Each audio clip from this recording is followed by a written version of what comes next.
Apple's Retro Future event, M1 Pro, M1 Max MacBook Pros, AirPods, colourful HomePod Mini.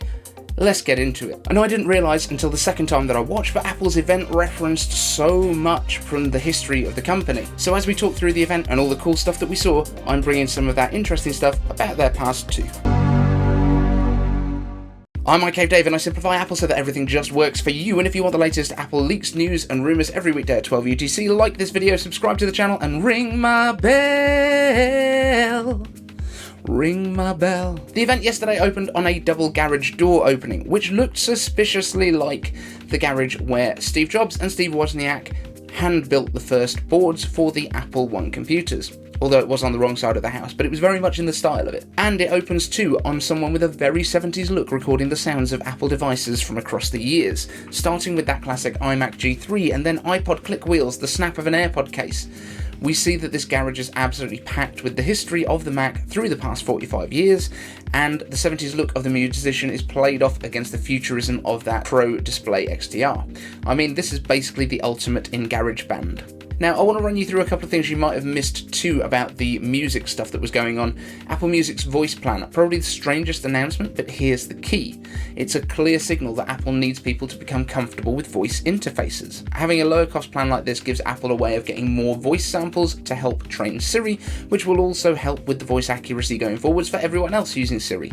But it's also training customers to leave their phone in their pockets and talk to their devices, whether that's via AirPods, Apple Watch or HomePods. Right now it's been more familiar to grab your phone to search, but in future products might well not have that option, and Apple needs us to be able to trust that Siri can be reliable before launching products that will heavily rely on voice control, like for example Apple Glass. Apple then moves straight into a product that relies heavily on voice control, in fact almost exclusively the HomePod, adding new colours, which is basically a way to remind you that this product exists and you can now fit it into even more parts of your home. But also fun colours, more young people are probably going to have it. If they can get young people to start using voice control from right now, that becomes their default way of interacting with devices.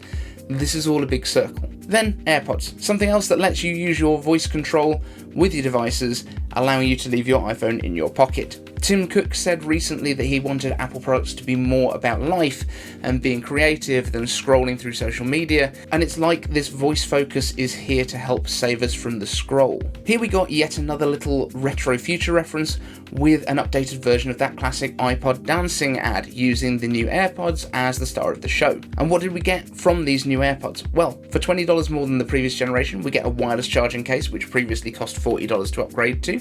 We get accelerometer-based spatial audio support, which was previously a Pro-only feature. We get IPX4 water resistance, which is a big yes from me, as somebody who has previously sent his AirPods through the entire laundry cycle. We also get better Force Touch controls, replacing the tap controls, and pretty impressively better battery life. And just like the music voice program is basically training people to use their voice, these will train people to use MagSafe, because MagSafe is going to be a huge thing for the iPhone going forwards. In the next couple of years, we are probably going to see portless iPhones, and you're going to charge it through MagSafe. Now, if everyone's got a MagSafe adapter already because they've got AirPods, it's going to make life much easier and a much easier transition for people. That makes sense.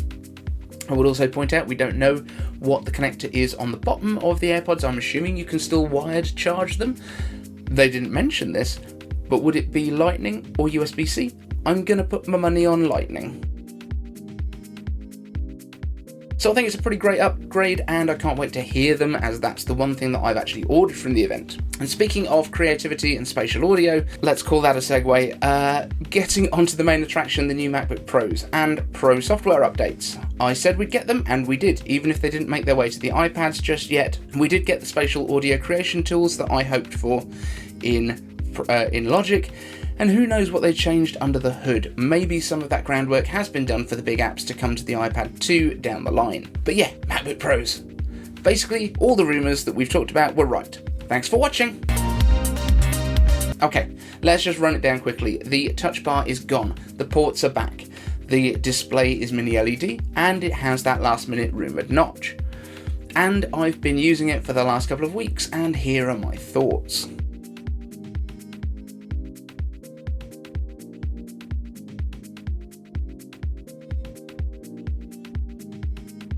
not really, but the AR model is pretty sweet. Unfortunately, I am not Marques Brownlee. So, the name isn't what we expected. We have M1 Pro and M1 Max, and there's no real point in talking about the performance in any great detail until we have some actual numbers, but it does look like the GPUs that Apple was comparing this against in the keynote for those kind of vague looking graphs, they actually had a little label at the bottom.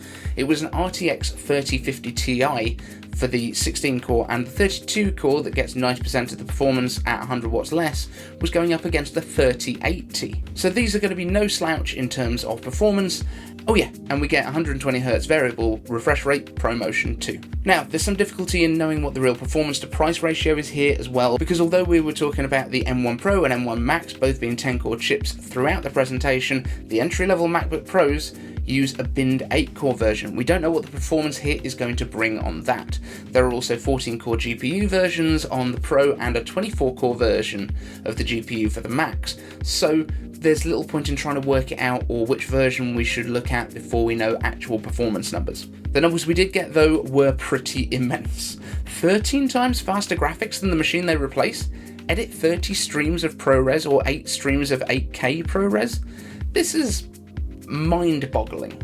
And I love the design. I don't care, the notch was the right move. It's not taking away from screen space, it's allowing the bezel around the camera that would normally be there to be useful screen space. I love the curves at the bottom, and it throws back to the old polycarbonate unibody MacBooks too. The colours are dull as hell though. I'm not going to do iCave answers today, but leave your questions about all of the new stuff down in the comments section below, and I'll probably do a special tomorrow on all of your questions, though I might hold on to some of them until we have some real answers. But do let me know down in the comments what you're most excited for, and I will see you in the next one.